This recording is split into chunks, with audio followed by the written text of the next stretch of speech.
नेपाल सरकारलाई धेरै धेरै धन्यवाद। यही चितवनमा उभिएर कारागारबाट मुक्त हुने बित्तिकै प्रधानमन्त्रीज्यू खुट्टा नकमाउनुहोस्, रासोपा तपाईँको साथमा भनेको थियौं,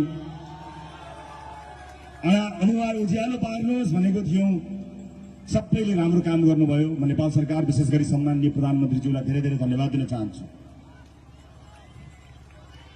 आमालाई धन्यवाद। सिङ्गो चितवनले आमालाई धन्यवाद दिएको छ है। एक स्वरमा भनौं, धन्यवाद आमा। म सुरक्षा निकायका सम्पूर्ण महानुभावहरूलाई धन्यवाद दिन चाहन्छु। मैले हिजो पनि भनेको थिएँ, विषम परिस्थितिमा संसारका कयौं ठाउँहरूमा यस्ता विभिन्न घटनाहरू हुँदाखेरि त्यहाँ लोकतन्त्रको हत्या गर्ने कामहरू सुरक्षा निकायले गरेको हुन्छ।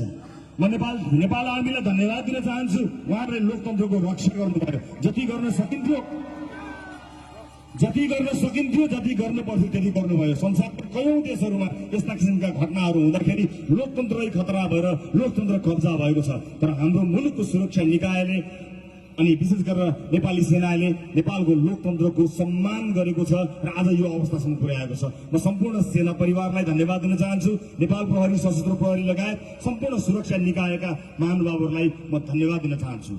म अन्तर्राष्ट्रिय समुदायलाई पनि सम्झिन चाहन्छु र म निर्धक्क हुन अनुरोध गर्न चाहन्छु कि रासोपाको नेतृत्वमा रहेको सरकार, रासोपाले नेतृत्व गर्दा हामी सन्तुलित र एकअर्काप्रति पारस्परिक सम्मानपूर्वक परराष्ट्र नीतिमा अडिग रहनेछौँ। नेपालको असंलग्न परराष्ट्र नीतिलाई हामी कार्यान्वयन गर्नेछौँ र हाम्रो कूटनीति, अबको हाम्रो कूटनीति विकास कूटनीति हुनेछ।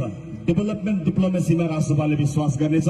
सँगै विकासमा सहकार्य गरेर हाम्रो सहकार्यको उचाइसँगै हाम्रो सम्बन्धको उचाइ नयाँ ठाउँमा पुग्नेछ भन्ने कुरा म सम्पूर्ण अन्तर्राष्ट्रिय समुदायलाई यहीँबाट, चितवनबाट आश्वस्त हुन, विश्वस्त हुन अनुरोध गर्न चाहन्छु।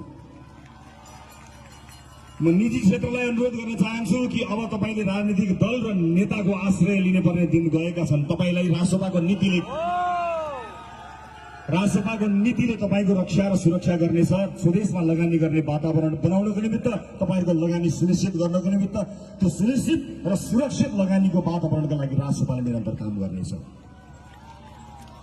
म विभिन्न पेसामा आबद्ध साथीहरूलाई नअल्मलिन अनुरोध गर्न चाहन्छु। तपाईहरूको हक हितको रक्षा गर्नको लागि रासोपाले वाचापत्र सार्वजनिक गरेको छ।